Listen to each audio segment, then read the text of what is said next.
Kristus yang saling melengkapi.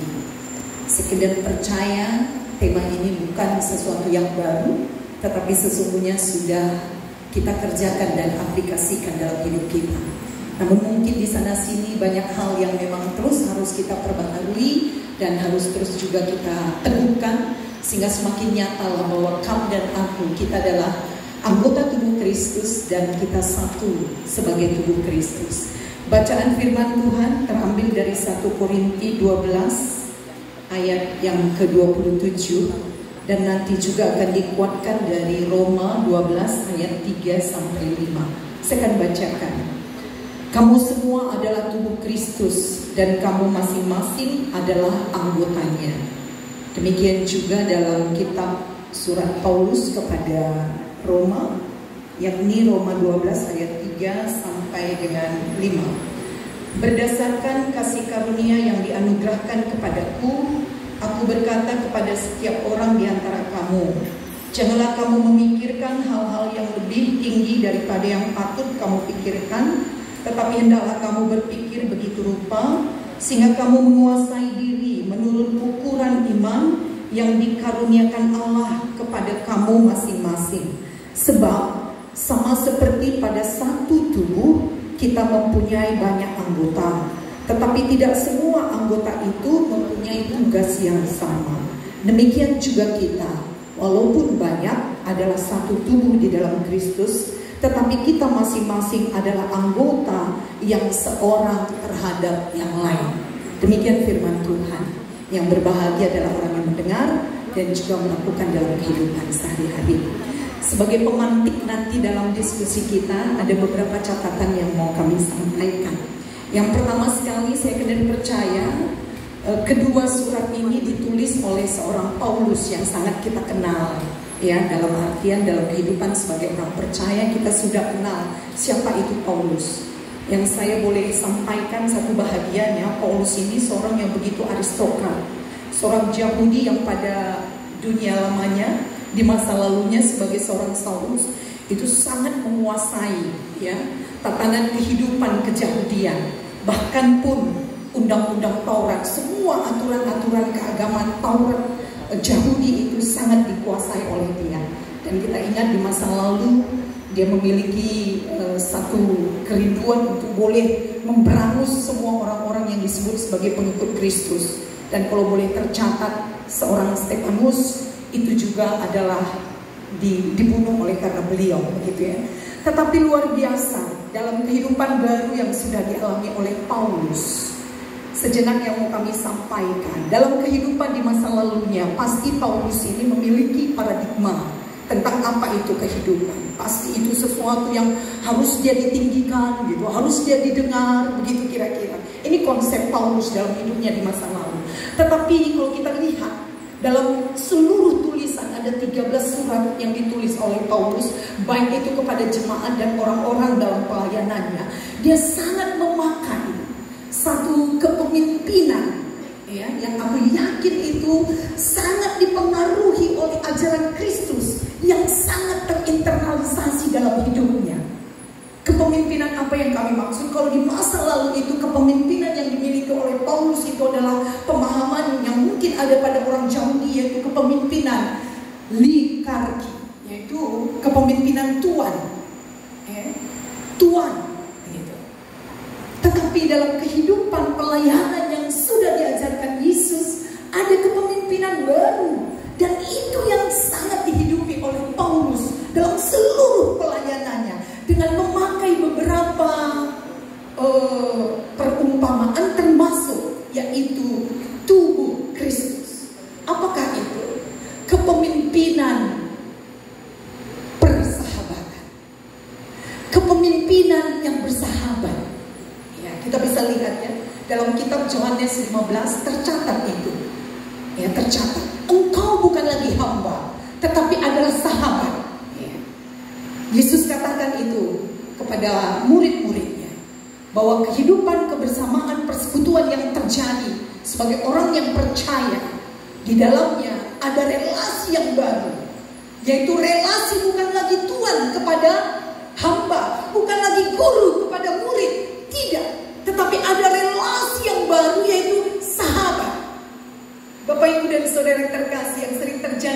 kehidupan pelayanan kita, baik di gereja terutama pun, sering sekali masih ada ketika kita katakan pelayanan yang menghamba. Dalam tanda petik masih ada tuan-tuan baru yang muncul. Padahal sesungguhnya yang dimaksud dengan pelayanan yang menghamba itu adalah melayani, dan bukan memunculkan tuan-tuan baru. Sehingga apa yang pernah dialami di masa-masa lalu itu ternyata sekarang ini pun masih banyak ada di antara kehidupan bergereja. Kalau mungkin kita pakai kata-kata lingkar kita deh kan, kepemimpinan yang mentua, masih banyak itu. Jangan-jangan ya kadang-kadang kan pengurus-pengurus gereja ini pun begitu. Pengurus gereja ini pun kadang-kadang meletakkan posisinya pada itu, ya, dan kemudian menganggap yang lain itu adalah objek. Nah, pelayanan yang dikerjakan oleh Paulus dalam seluruh, ya, kalau kita ingat kembali dengan Korintus yang menjadi landasan bacaan kita tadi, Korintus pada saat itu sedang ada ancaman. Ancaman apa? Ancaman adanya bibit-bibit perpecahan. Kenapa? Karena rupanya ada orang-orang, kelompok-kelompok umat itu sudah bermegah dengan apa yang ada pada dirinya. Dengan adanya karunia-karunia yang dalam tanda petik sesungguhnya memang benar. Itu adalah kebaikan-kebaikan yang diberikan oleh Tuhan. Karunia yang diberikan Tuhan. Tetapi bukan untuk memegahkan diri dan kemudian menganggap yang lain lebih rendah daripada diri seseorang. Ini akan memunculkan kembali kepemimpinan yang likarki. Bapak Ibu dan Saudara yang terkasih, Paulus selesaikan itu dengan begitu tegasnya menentang. Kalau kita baca awal surat Paulus kepada jemaat Korintus itu, dia kembali mengungkapkan satu hal yang cukup kita pahami, bahwa dia katakan, siapakah Paulus? Siapakah aku? Siapakah Apolos? Siapakah Apolos? Dia sebutkan ini. Semuanya itu adalah tidak penting. Aku menanam, Apolos yang menyiram, tapi Tuhan yang menumbuhkan. Apolos, Paulus tidak penting dalam pengertian, tidak harus bermegah tentang itu. Sebab yang penting itu adalah Allah yang menumbuhkan. Sehingga dibawa kepada satu konsep. Dan kita ingat kepemimpinan yang dikerjakan oleh Paulus atas internalisasi pengajaran yang dia sudah dapatkan dalam kehidupan baru sebagai umat pengikut Kristus. Saya yakin itu. Tidak secara kebetulan perubahan yang begitu sangat radikal pada diri Paulus. Dari kepemimpinan yang likarki tadi, dari orang-orang Yahudi. Kita ingat itu ya, sekarang pun kalau kita pergi ke daerah Timur Tengah, terlihat sekali itu bahwa ada perbedaan-perbedaan, perasaan-perasaan superior, perasaan-perasaan bahwa saya ini lebih daripada Anda, gitu. Itu. Tetapi dengan pelayanan kepemimpinan yang dikerjakan oleh Yesus, ada paradigma baru yang sangat mengena sekali dalam perubahan kehidupan Paulus. Oh, memang benar, pelayanan ini adalah kepemimpinan yang bersahabat. Kamu ras aku itu adalah setara. Kamu dan aku, kita semua ini sama penting seperti tubuh. Anggota tubuh ini semuanya penting. Semuanya pada posisinya masing-masing memiliki begitu banyaknya pentingnya satu dengan yang lain. Dan kemudian Paulus juga pakai dengan kalimat bangunan, ya, seperti bangunan ini juga. Tak ada satu bangunan yang berkata dia lebih penting. Misalnya jendela, saya lebih penting daripada pintu. Tidak ada. Karena seluruhnya memiliki potensi talenta yang penting untuk yang disebut dengan hidup. Bapak Ibu dan Saudara, saya yakin kita sudah bersama dalam hal ini. Ada beberapa catatan-catatan bahwa sebagai tubuh Kristus, anggota tubuh Kristus, satu dengan yang lain, kita ini adalah setara. Tidak ada jenjang, tidak ada hierarki, ya, tidak ada hierarki. Satu dengan yang lain dalam posisinya masing-masing memberikan dirinya sebagai yang penting untuk yang lain. Itu artinya dia akan menjadi orang yang rajin, sebab dia rasakan ketika dia tidak memberi dirinya atas potensi tanggung jawab yang sudah Tuhan berikan kepadanya, pasti ada kebutuhan yang lain yang tidak akan terpenuhkan, dan itu mengakibatkan kehidupan akan menjadi kacau. Mengerti kita itu ya? Dalam ibadah ini saja misalnya. Tadi kalau Ibu WL tidak memimpin kita dalam ibadah ini, pastinya sulit kita rasa. Pasti ya. Tadinya kalau misalnya kekelengan kita yang melayani kita dengan makanan, minuman, atau yang menyediakan tempat ini tidak mengerjakan posisi yang diberikan kepadanya, pasti kita kesulitan. Pasti. Semuanya begitu juga dengan pemain piano kita, organis kita ini. Kalau dia tidak tadi mengerjakan ini, pasti ada sesuatu yang tidak terpenuhkan. Sehingga memang benar semuanya kita ini. Kalaupun tadi kamu nggak datang, ibadah ini pun gak semangat. Tadi aja Bapak Ketua sudah sebutkan kan, kemarin karena hari puasa mungkin kolam tidak beraktivitas, yang hadir 150 orang. Mungkin bagi Pak Kila berbentuk atau teman lain begitu. Lalu aku pilih menjadi pelaku. Memang kalau nggak mandi kayaknya nggak enak beribadah. Dalam keadaan apapun beribadah itu harus. Baik. Kembali, begitulah rupanya betapa semuanya ini penting.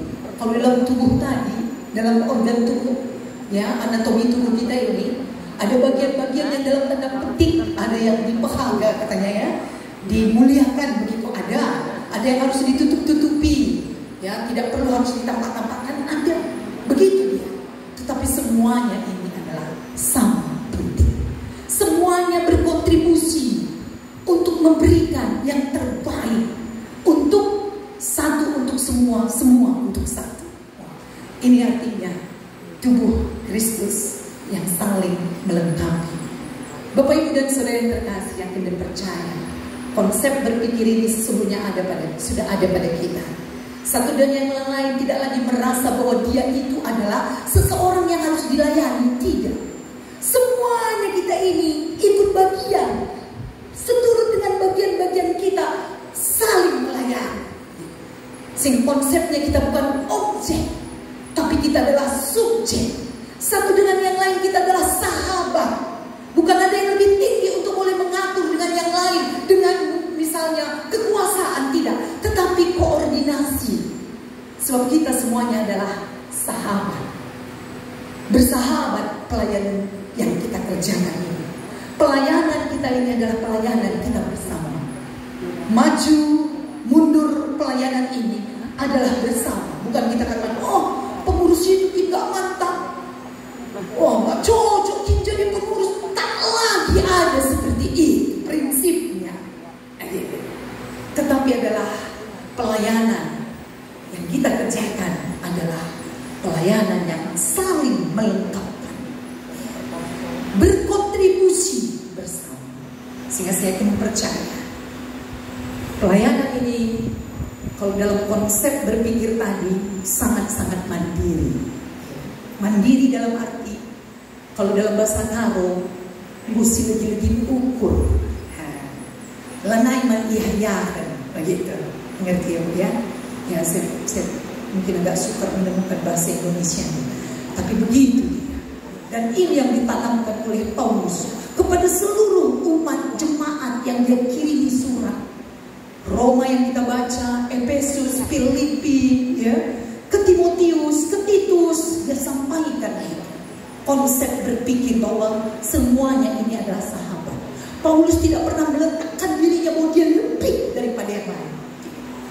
Dia selalu meletakkan dirinya bahwa semuanya punya potensi, punya talenta, dan semuanya bersahabat bersama dalam pelayanan ini. Memuji dan memuliakan Tuhan. Sedemikian firman Tuhan yang boleh kami sampaikan. Tuhan